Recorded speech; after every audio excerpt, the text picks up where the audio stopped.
Hi! வாழைக்காவ நல்லா இந்த மாரி பொன்னிறமா, கிரிஸ்பியா வறுத்து, அத வச்சு ஒரு புளிக்குழம்பு எப்படி செய்றதுன்னு பார்க்கலாம். ஸோ ஃபர்ஸ்ட்டு நான் இன்னைக்கு 2 வாழைக்காய் எடுத்திருக்கேன். இதோட தோல்லாம் நல்லா சீவி எடுத்துட்டு, இத வந்து கொஞ்சம் பெரிய பெரிய சைஸா கட் பண்ணி எடுத்துக்க போறேன். ஸோ இந்த அளவு கட் பண்ணி வச்சுக்கலாம். இத கட் பண்ணி அப்படியே ஒரு பவுல்ல மாத்திட்டு, இது கூடவே 1/4 ஸ்பூன் மஞ்சத்தூள், மிளகாத்தூள், தேவையான அளவு உப்பு சேர்த்து எல்லாத்தையும் ஒண்ணு சேர கலந்துக்கலாம்.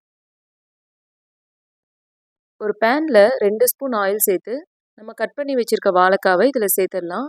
ஸோ இந்த எண்ணெயிலேயே வாழைக்காய் நல்லா கிறிஸ்பா ப்ரவுன் கலர்ல ரோஸ்ட் ஆகி வந்துரும். ஸோ இந்த மாரி நல்லா மொறுமொறுன்னு செவக்க வெந்து வந்ததுக்கப்புறம், வாழைக்காவ நம்ம தனியா எடுத்து வச்சிடலாம். இப்போ இதே பேன்ல இன்னும் கொஞ்சம் ஆயில் சேர்த்து, ஒரு பெரிய வெங்காயத்த இந்த மாரி கட் பண்ணி சேர்த்துக்கிறேன்.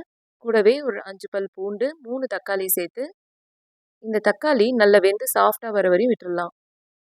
ஸோ தக்காளி வெந்த அப்புறம் 1/4 கப் அளவு துருவுன தேங்காவும் சேர்த்து, நம்ம ஆற வச்சு, இது கூடவே 4 ஊற வச்ச முந்திரி, 1/2 ஸ்பூன் சோம்பு சேர்த்து அரைச்சுக்கலாம். இப்போ பேன்ல ஆயில் சேர்த்து, கடுகு, கருவேப்பிலை, வெங்காயம் சேர்த்து தாளிச்சுட்டு, 1 ஸ்பூன் சீரகத்தூள், 2 ஸ்பூன் மல்லித்தூள், 1 ஸ்பூன் மிளகாத்தூள் சேர்த்து நல்லா கலந்து விட்டுட்டு, நம்ம அரைச்சு வச்சிருக்க பேஸ்ட்ட இதோட கலந்துக்கலாம்.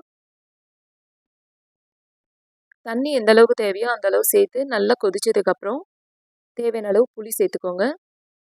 ஸோ புளியும் சேர்த்து நல்லா கொதிச்சதுக்கு அப்புறமா, நம்ம ரோஸ்ட் பண்ணி வச்சிருக்க வாழைக்காவ இதில சேர்த்து ஒரு 5 நிமிஷம் வேக வச்சு எடுத்தோம்னா, சூப்பரான வாழைக்காய் குழம்பு ரெடி. ஸோ ஃபைனலா கொத்தமல்லி இலை தூவி இறக்கிடுங்க. இந்த குழம்பு கண்டிப்பா சூப்பரா ஒரு டிஃப்ரெண்ட்டான ரெசிபியா இருக்கும். இந்த வீடியோ பிடிச்சதுன்னா, வீடியோ நிறைய பேருக்கு ஷேர் பண்ணுங்க. சேனலையும் சப்ஸ்கிரைப் பண்ணி சப்போர்ட் பண்ணுங்க. இன்னொரு வீடியோல பார்க்கலாம். பாய்.